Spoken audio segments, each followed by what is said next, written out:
Embryo transfer technology ही एक अशी technology आहे की ज्यामध्ये आपल्याला फक्त 3 वर्षामध्ये 40 ते 45 लिटर दूध देणारी गाय आपल्या फार्मवरती आपण तयार करू शकतो. आपल्याला जर HFचा जर एम्ब्रियो करायचा असेल तर आपल्याला 11,500 रुपये खर्च येईल आणि जर्सीचा जर करायचा असेल तर 12,000 रुपये. याच्यामध्ये गाय जे वापरणार आहे आपण ज्या गायीचे आपण स्त्री बीज घेणार आहे ती गाय चॅम्पियन असणार आहे.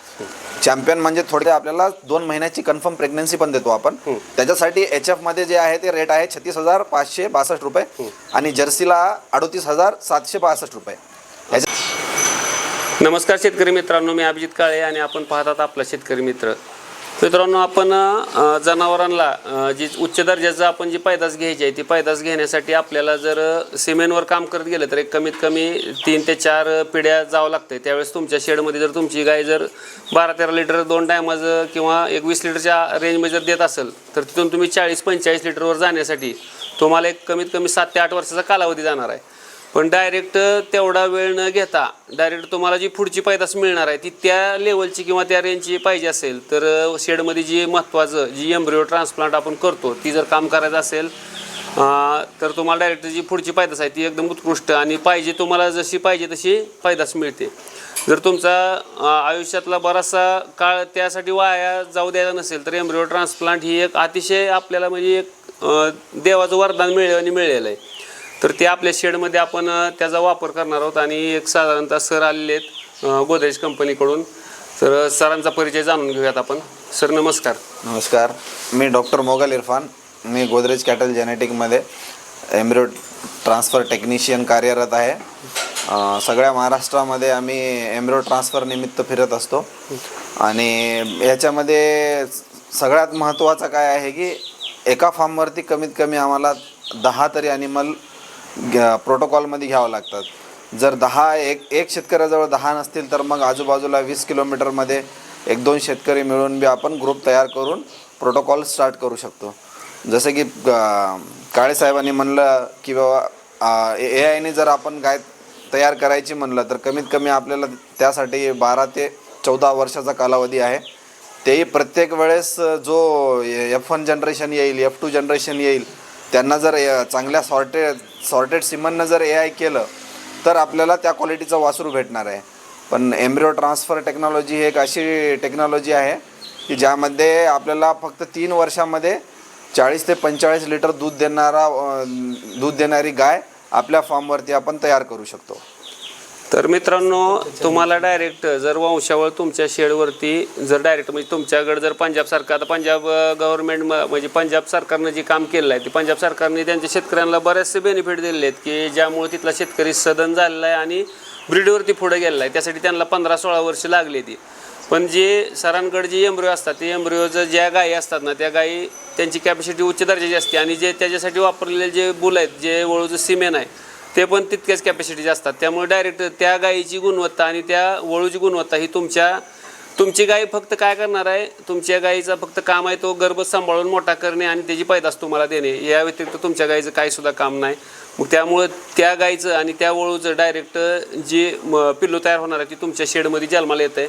मग त्यामध्ये जर त्यांच्या गायीची कॅपॅसिटी जर 60 लिटर असू द्या 40 लिटर असू द्या आणि त्याच्यापेक्षा जर उत्कृष्ट दर्जाचं बुल जर त्यांनी वापरलेलं असेल तर त्यांच्या गायीपेक्षा सुद्धा उत्कृष्ट दर्जाची पैदास तुमच्या शेडमध्ये मिळण्यामध्ये तुम्हाला मदत होणार आहे. तर सर, ज्या तुम्ही म्हणलात की एका शेडवरती मिनिमम 10 गायी पाहिजेत म्हणजे तुम्हाला सफिशियंट होतं आहे. पण आता प्रोटोकॉलचा एक थोडक्यात खर्च किती येते काय त्या जर माहिती द्या. कारण बऱ्याच शेतकऱ्यांना का नाही खर्चाला भीती आहेत शेतकरी आणि त्यामुळं करत नाहीत. लय जाण्याची इच्छा असते पण एक कसं कोणाकडनं बी ऐकलं असते 40,000 जातात 50,000 जातात 60,000 जातात. मग स्पेसिफिक अमाऊंट किती लागते, खर्च किती त्याचं जरा विश्लेषण करा. खर्च असा आहे की प्रत्येक ॲनिमलसाठी आपण जर आपल्याला जर HFचा जर एम्ब्रियो करायचा असेल तर आपल्याला 11,500 रुपये खर्च येईल आणि जर्सीचा जर करायचा असेल तर 12,000 रुपये. याच्यामध्ये गाय जे वापरणार आहे आपण ज्या गायीचे आपण स्त्री बीज घेणार आहे ती गाय चॅम्पियन असणार आहे. चॅम्पियन म्हणजे थोडक्यात HFमध्ये 10,000च्या वर असणार. तिचं एका वेताचं दूध जे आहे ते 10,000च्या वर असणार आणि जर्सीमध्ये 8,000च्या वर असणार. म्हणजे साधारणतः आपल्या गोठ्यावर तयार होणारी जी गाय आहे ती गाय पहिल्या वेतात HFमध्ये 35+ चालणार आणि जर्सीमध्ये 30+, 35+, 30+ हे जे सांगतो मी ते 365 दिवसाचं सांगतो. म्हणजे ती कधी 40 वर चालणार, कधी 50 चालणार, कधी 35 चालणार. आपण 305 दिवसाचं जर 365 दिवसाचं जर अवरेज जर काढलं तर आपल्याला एवढं अवरेज भेटेल. तर सर आता जे आपण तुम्ही 11 आणि 12,000 खर्च सांगितला, हा. त्याच्यामध्ये एकदाच फक्त ही का कन्फर्म मध्ये येणार ती? हे जे आहे हे जी किंमत आहे पर एम्ब्रिओची किंमत आहे. एकदा एम्ब्रिओ टाकून एवढी किंमत आहे. जर आपल्याला आमचा दुसरा एक प्रोजेक्ट आहे असा की ज्याच्यामध्ये आपल्याला 2 महिन्याची कन्फर्म प्रेग्नन्सी पण देतो आपण. त्याच्यासाठी HF मध्ये जे आहे ते रेट आहे 36,562 रुपये आणि जर्सीला 38,762 रुपये. ह्याच्यामध्ये आपल्याला 2 महिन्याची चेक करून देणार आम्ही कन्फर्म रेट चेक करून देणार. आता त्याला ऍडव्हान्स किती भरावं लागतं शेतकऱ्याने, काय त्याबद्दल माहिती आहे की? ॲडव्हान्स असा आहे की समजा तुमच्या फार्मवरती आम्ही 10 जर ॲनिमलला प्रोटोकॉल लावलं म्हणजे 10 ॲनिमल्स तुमच्याकडं ET साठी आम्ही सिलेक्ट केले तर त्यापैकी तुम्हाला 5 ॲनिमलचं पेमेंट द्यावं लागणार. 5 ॲनिमलचं का तर आमचं एक्सपेक्टेशन असते की ॲटलिस्ट 5 तरी एम्ब्रिओ ट्रान्सफर होणार. आता एखाद्याला नवीन व्यवसाय चालू करायचा आहे तर त्यानं म्हणजे कशा कंडिशनची कारवड किंवा गायी पाहिजेत त्याबद्दल माहिती द्यायची. एखादा जर शेतकरी नवीन जर फार्म सुरू करायचा असेल तर एम्ब्रिओ ट्रान्सफर जे आहे ते खूप त्याच्यासाठी एक वरदानासारखं काम करणार आहे. का तर दूध व्यवसाय जो आहे तो जर एखादी गाय जर 20 लिटरच्या खाली जर दूध देत असेल तर ती शेतकऱ्याला मुळीच परवडणार नाही. का तर दुधाचा खर्च आला, दुधाचा रेट आला, खल्लीचा रेट आला, खुराकाचा रेट आला, त्याच्यामध्ये चाऱ्याचा रेट आहे. तर जर आपल्याला AI जर तयार करायचं असेल गाय तर आपल्याला 10-12 वर्षापर्यंत वाट बघावी लागणार. म्हणजे 10-12 वर्ष एखाद्या शेतकऱ्याचं त्या व्यवसायात इंटरेस्ट राहील न राहील. त्याच्यामुळं एम्ब्रिओ ट्रान्सफर असा आहे की तुम्ही बाहेरून कालवडी आणा. ती जी कालवड आहे 10 लिटर जरी दूध देणारी असेल तर आपण त्याच्यामध्ये एम्ब्रिओ टाकला तर तिच्या पोटी जो जन्मणारा वासरू आहे तो 40 ते 50 लिटर दूधचा कॅपॅसिटीचा जन्मणार आहे. त्याच्यामुळं एम्ब्रिओ ट्रान्सफर जे आहे ते एक वरदानासारखं काम करतोय. बरं सर, आता कालवडी घेताना म्हणजे मार्केटमधून कशा पद्धतीच्या कालवडी घ्याव्या लागतात त्या काय त्याला चालू करण्यासाठी? कालवडी जर घ्यायचं असेल आपल्याला तर कालवडी आपण चेक करूनच घेतले पाहिजे. चेक म्हणजे काय चेक केलं पाहिजे की ती 1-2 वेळा माझावर येऊन गेलेली पाहिजे आणि तिचा जो योनी आहे ते प्रॉपरली चेक केला पाहिजे, ज्याला आपण युट्रस म्हणतो. त्याचे 2 भाग आहेत का, त्याच्यानंतर त्याचं स्त्री बीज जिकडून रिलीज होतं त्याला ओव्हरी म्हणतो, 2 ओव्हरीज आहेत का, त्याचे जे युट्रसचे जे 2 भाग आहेत ते सेपरेट असायला पाहिजे आणि सर्विक्सचा जो भाग आहे तो जास्त, सर्विक्स म्हणजे गर्भाशयाचा मुख जो असतो तो जास्त मोठा नसायला पाहिजे. साधारणतः चेक करून जर घेतलं आपल्याला तर ती व्यवस्थित राहील. का तर काही कंडिशन अशा येतात की ज्यामध्ये समजा एखाद्या मेलसोबत एखादी फिमेल जर जन्मली तर त्या फिमेलमध्ये युट्रस नसतोच. युट्रस म्हणजे ते मेल हार्मोन जो असतो टेस्टोस्टेरॉन ते युट्रसला डेव्हलप होऊ देत नाही. जुळ्यामध्ये मेल आणि फिमेल एकत्र जर जन्मले तर याच्यामुळं जेव्हाही आपल्याला एम्ब्रिओ ट्रान्सफरसाठी कालवड घ्यायची आहे तर प्रॉपरली चांगल्या डॉक्टरकडून चेक करूनच घ्या. चेक करून घेणं गरजेचं आहे. चेक करून. आणि वेट साधारणतः किती लागतं त्याचं? साधारणतः आपल्याला जर HFचं जर एम्ब्रिओ करायचं असेल तर 300 किलो वजन असणं अनिवार्य आहे आणि जर जर्सी करायचं असेल तर 270 ते 280 किलो वजन असणं आवश्यक आहे. बरं सर, आता कसं आहे माहिती आहे का, जेवायचं किंवा ह्याचं कुठल्या कालवडीला टाकलं चालतं, काय प्रॉब्लेम नाही. जेवायचा जो असतो तो वासरू छोटा असतो तर ते आपण HF मध्ये टाकू शकतो, गिरमध्ये टाकू शकतो, गौरांमध्ये टाकू शकतो. पण HFचा जो असतो तो वासरू थोडासा मोठा असतो, म्हणजे ॲव्हरेज जवळपास 35 किलो 40 किलो असा वासरू असतो, मोठा असतो. याच्यामुळं HF मध्येच टाकावं एम्ब्रिओ. पण तुम्हाला जर्सीसाठी ऑप्शन आहे. तुम्ही जर्सीचा एम्ब्रिओ करायचा असेल तर HFची कालवड तुम्ही वापरू शकता, गावरांची वापरू शकता, गिरची वापरू शकता, कोणतीही कालवड वापरून तुम्ही जर्सीचा बच्चा घेऊ शकता. आता आपलं इंडिजिनियस ब्रीडचं येतं का? इंडिजिनस ब्रीड वापरू शकतो आपण, पण इंडिजिनस ब्रीडचा प्रॉब्लेम हा आहे की ते इंजेक्शनला प्रोटोकॉलला रिस्पॉन्ड करत नाही. त्यांचं जे नॅचरल हिट असते ते नॅचरल हिटमध्येच येतात. ते समजा तुमच्या गोठ्यावरती आपण 10 गायी घेतल्या तर 10 पैकी 2 ते 3च अॅनिमल रिस्पॉन्ड करणार. याच्यामुळं जे आपल्याला जे स्पीड पाहिजे प्रोटोकॉलमध्ये वासरं येण्यामध्ये ती स्पीड कमी होऊन जातो. म्हणजे प्रत्येक वेळेस आपण 10 अॅनिमलला घेतलं त्यापैकी 2 ते 3लाच ET होणार. ते इंजेक्शनला रिस्पॉन्ड करत नाही. त्याच्यामुळं इंडिजिनस जे आहे ते अवॉइड करा. HF आणि जर्सीमध्ये काम करा. बरं आता सर A2 आणि A1 कन्सेप्ट आहे. आता आपलं जे एम्ब्रियो येणार A2 येणार का A1 मध्ये येणार? खूप सारे सिमन कंपनीज आहेत सध्याला वर्ल्ड वाईडचे काही बुल आहेत जे A2चे सिमन प्रोव्हाइड करू लागले. म्हणजे आपल्याला A2 सिमन पण भेटत आहे सध्या मार्केटला. वर्ल्ड वाईड आहे, पुन्हा ABS आहे, सगळे लोक A2 सिमन प्रोव्हाइड करू लागले आता. त्यामुळे आपण A2 सिमन वापरू शकतो. काय A2 सिमन वापरू शकतो ना. तर मित्रांनो, अशा पद्धतीनं जेवढ्या माझ्या शंका होत्या ती मी सगळ्या विचारल्या त्या. आणि कुणाला काय जर शंका असतील तर तुम्ही कमेंटमध्ये व्यक्त व्हा. सर तुम्हाला रिस्पॉन्स देतील. कमेंट ज्यावेळेस कमेंट ऑप्शन ज्यावेळेस ही होईल सरांकडून चेक केला जाईल त्यावेळेस ते त्यावेळेस सवडीनुसार तुम्हाला रिस्पॉन्ड करतील. आणि एक सर्वात महत्त्वाचा प्रश्न एक विचारायचा राहिला माझा, तो मी विचारतो की सर कसं आहे माहीत आहे का, आता हे आपलं झालं एम्ब्रियो ट्रान्सप्लांटचं, पण बऱ्याच शेतकऱ्यांचा अनेक समस्या, एक 50% शेड फेल आहे की गाय गाप जात नाहीत. त्यासाठी काय नेमकं प्रॉपर नियोजन पाहिजे ती सांगा मला. एकदम डीप मध्ये सांगा, जसं की ते कुठल्याही अडाणी शेतकऱ्याला सुद्धा कळलं पाहिजे. इन्फर्टिलिटी एक असा विषय आहे की जो खूप मोठा विषय आहे. त्याच्यावर जर डिस्कशन करायचं बसलं तर आपल्याला 1 महिनाही पुरणार नाही. का तर इन्फर्टिलिटी विषयच तेवढा मोठा आहे की मी साधारण फक्त एक एक्झाम्पल सांगतो तुम्हाला की एक इंजेक्शन आहे, बुसरलिन इंजेक्शन आहे, जे खूप लोक जे आहेत ते AI करताना ते इंजेक्शन वापरतात की मग गाय गाप जाती म्हणून गाय जाते वापरायचं, कॉर्लॉन पण वापरायचं, म्हणजे ती रेग्युलर असं एक इंजेक्शन करून आपण गाय. हे लोकांचा बी कन्सेप्ट येत आहे की मागच्या वेळेस गाब राहिला ना डॉक्टर करता का इंजेक्शन. तर ते जर समजा ज्या गायला आपण बुसरलिन वापरतो त्या गायीला ती गाय अगोदरच तिचं ओव्हुलेशन झालेलं आहे, तिच्यावर CL बनण्याची क्रिया सुरू झालेली आहे.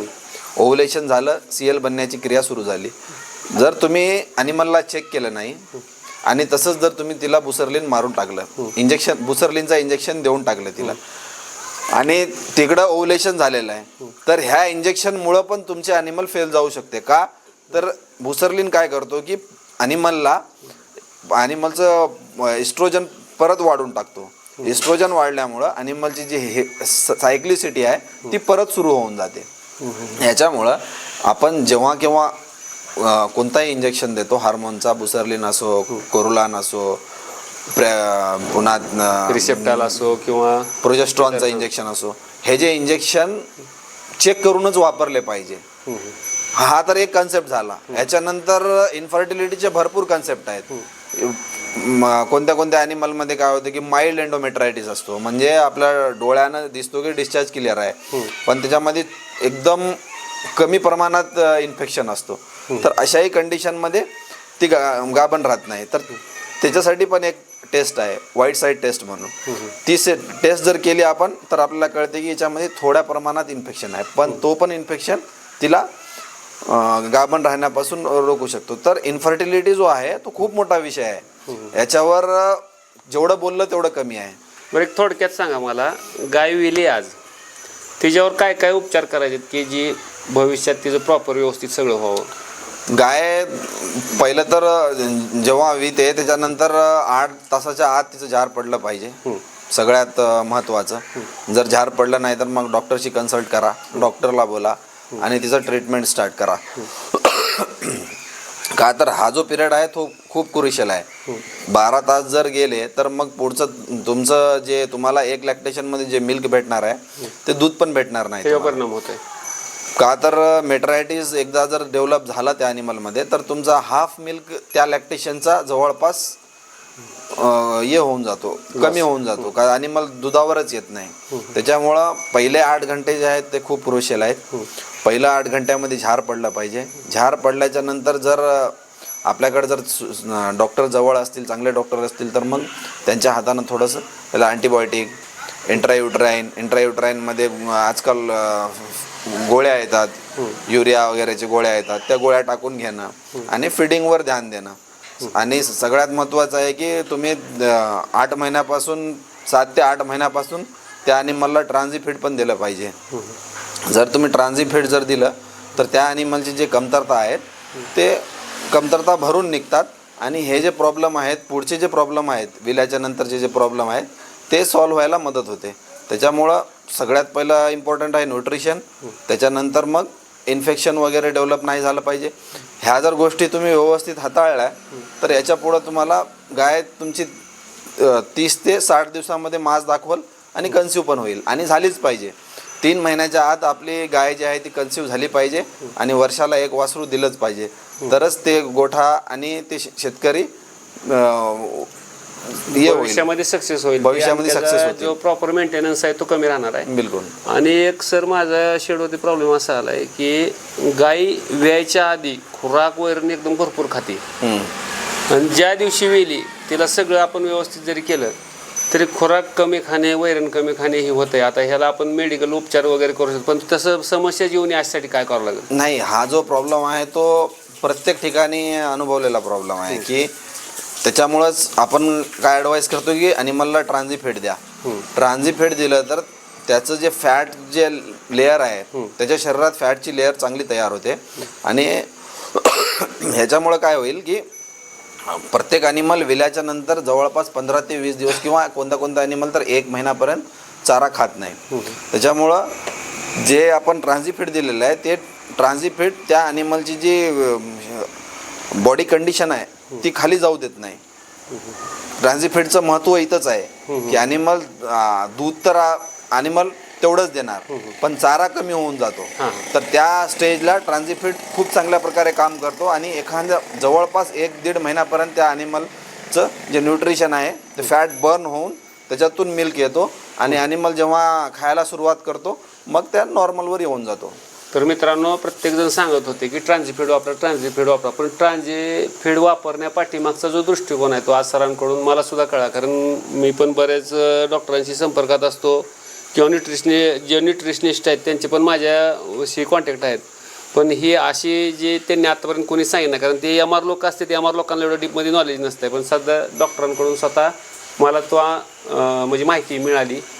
डॉक्टर, एक छोटासा एक शेवटचा प्रश्न विचारतो. चारा कसा असावा जनावरांना? चारा असं काही क्रायटेरिया नाही की बाई तुमच्या भागात कोणता चारा अवेलेबल आहे त्याच्यावर जास्त भर दिला पाहिजे. की जसं आता ऊसाचं सीझन सुरू आहे, सोलापूर जिल्ह्यात आपण आहात, सोलापूर जिल्ह्यामध्ये ऊसाचं सीझन सुरू आहे, तर इथं मी भरपूर ठिकाणी बघितलं की वाडा टाकतात लोक. वाड ऊस पण टाकतात, वाड पण टाकतात. हां, तर ते वाडा ॲनिमलचा चारा नाही आहे तो. नाही, त्याच्यामुळं कॅल्शियम चिलेशन होतो, भरपूर प्रॉब्लेम होतात. त्याच्यामुळं ॲनिमलचा जो चारा आहे तो नेपियर आहे, मका आहे, मुरघास आहे. आणि प्रत्येक वेळेस जेव्हा तुम्ही ॲनिमलला चारा देतात तर त्या ॲनिमलचं बॅलन्स करा की हा ॲनिमल दूध किती देतो, याला खुराक किती गेला पाहिजे, याला चारा किती गेला पाहिजे. ह्या पद्धतीनं जर तुम्ही त्या ॲनिमलचं नियोजन व्यवस्थित केलं तर त्या ॲनिमलमध्ये तुम्हाला कोणताच प्रॉब्लेम येणार नाही. इन्फर्टिलिटी येणार नाही, ते डाऊनर काऊचं येणार नाही ना, मिल्क फिवरचं येणार. त्याच्यामुळं प्रत्येक ॲनिमलचं दूधप्रमाणे चारा आणि फीड हे आपण कॅल्क्युलेट केलं पाहिजे. डॉक्टर साहेब, खूप खूप धन्यवाद. आम्हाला अतिशय उत्कृष्ट माहिती तुमच्यामुळे मिळाली. आणि आता एक थोडक्यात विचारायचं झालं की आता आपल्या ह्या 5 गायांचं प्रोटोकॉलला म्हणजे आपलं पूर्ण कालावधी किती जाणार सगळा? ह्या जेव्हा आपण आता आम्ही प्रोटोकॉल जेव्हा स्टार्ट करू, समजा आज प्रोटोकॉल स्टार्ट केला तर 20 दिवसाचा हा प्रोटोकॉल आहे. याच्यामध्ये आपण 2 PGचे इंजेक्शन देणार, त्याच्यानंतर 1 रिसेप्टॉलचं देणार. रिसेप्टॉलचं देऊन 20व्या दिवशी आपण चेक करणार की जेवढ्या ॲनिमलला आपण इंजेक्शन दिलं त्यापैकी किती ॲनिमलने इंजेक्शनला रिस्पॉन्ड केलं म्हणजे त्यांच्या ओव्हरीवर CL तयार होणार. जेवढ्या ॲनिमलला CL तयार होणार तेवढ्याच ॲनिमलला आपण एम्ब्रियो ट्रान्सफर करणार आणि तेवढ्याच ॲनिमलचे आपल्याला पैसे द्यायचे आहे. बरोबर, थँक्यू सर. तुम्ही पूर्णपणे म्हणजे बऱ्याचशा शेतकऱ्या मित्रांना जे अज्ञान होतं ते अज्ञान आज ह्या व्हिडिओमधून दूर होईल असं मला सुद्धा आशा वाटते. आणि ज्या पण शेतकरी मित्रांना अजून पण ह्यातनं काय जर समस्या वाटत असतील तर तुम्ही कमेंटमध्ये विचारू शकता. सरांचा नंबर काय देणार नाही, कारण सरांना तेवढं बिझी शेड्यूल आहे. कारण 3 दिवसापासून तिथून त्यांनी घर सोडलेलं आहे आणि सगळीकडे त्यांचे व्हिजिट चालू आहेत. त्यामुळे त्यांना बिझी शेड्यूलमुळं तुम्हाला डायरेक्ट कॉलवर वगैरे त्यांना रिस्पॉन्स देता येणार नाही. जरी पण कॉल कोणाला पाहिजे असेल आणि ते गरजवंत माणूस तेवढा असेल तर त्यांनी मला कॉन्टॅक्ट करून मी तुम्हाला नंबर देईन. सर मी आपला खूप खूप आभारी आहे. तुम्ही मला वेळात वेळ काढून दिला. धन्यवाद.